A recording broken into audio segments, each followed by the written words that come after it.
Około 15 lat temu, właśnie wtedy, gdy zaczęłam zgłębiać swoją wiarę, przeczytałam książkę pod tytułem Do Hard Things. Była ona skierowana do nastolatków, a ja miałam wtedy około 14 lat.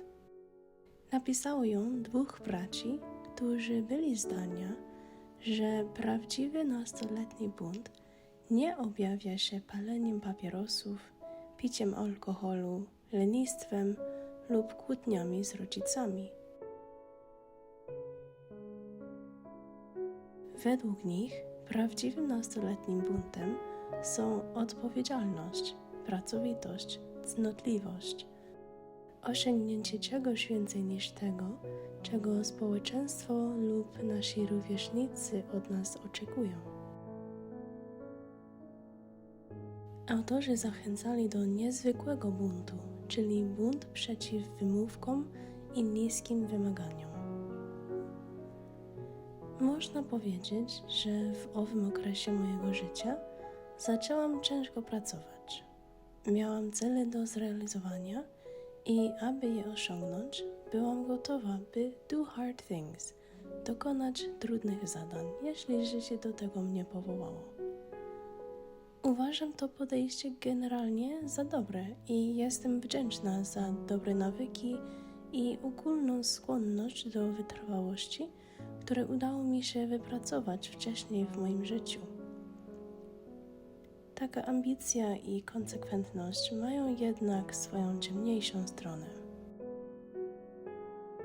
W mojej wyobraźni zaczął kształtować się idealny rozkład, który sprawiłby, że moje wszystkie dni będą bezproblemowe. Byłam przekonana, że odpowiednie nawyki mogłyby rozwiązywać wszelkie trudności. Nie zniechęcały mnie moje nieudane próby znalezienia ideału. Wytłumaczyłam sobie, że po prostu nie znalazłam jeszcze tego czegoś.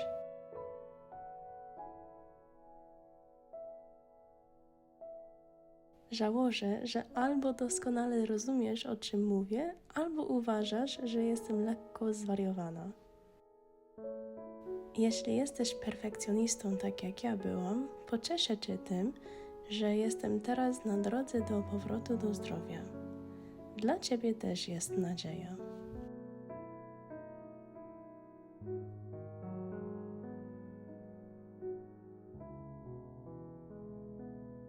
Wiele czynników sprawiło, że stawałam się i dalej staję się bardziej wyluzowana.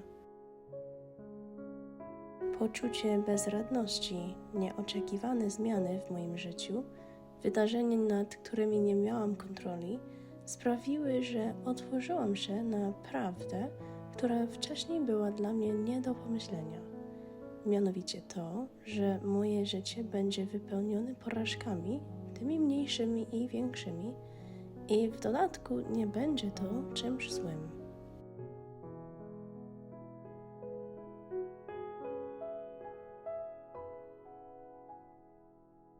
Życie wiary jest pełne samozaprzeczeń, inaczej mówiąc, pełne napięć. Często jest tak, że dwie silne prawdy działają jednocześnie. Obie są prawdziwe, mogą logicznie współistnieć, a jednak jest to napięcie. Na przykład to, że Pan Bóg jest królem nad moimi planami, jednak powinnam planować i przygotować się porządnie. Również to, że Pan Bóg nie kocha mnie za to, co robię, lecz mogę sprawić Mu radość przez moją wierną pracę i dobroć okazywaną innym.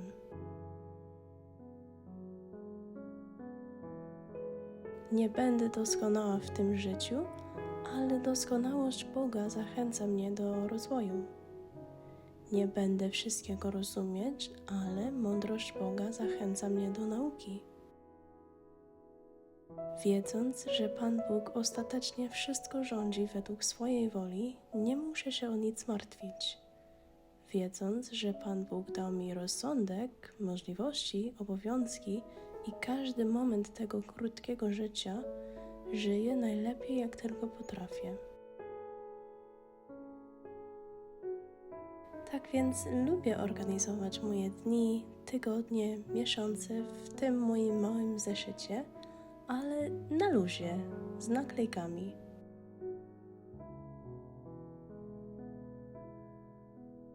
Staram się w ten sposób wykorzystać każdy dany mi moment, ale zostawiam sporo miejsca na nieoczekiwane zdarzenia. Dla mnie osobiście taki porządek pozwala na maksymalne wykorzystanie czasu, który mam.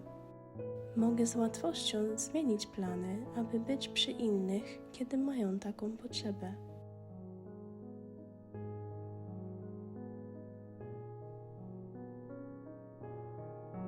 Ale kiedy wszystko się sypie i wszystkie moje plany lądują w koszu, nie muszę się przejmować. Wiem, że jestem kochana i doceniona przez Pana i że Jego plan nigdy mnie nie zawiedzie.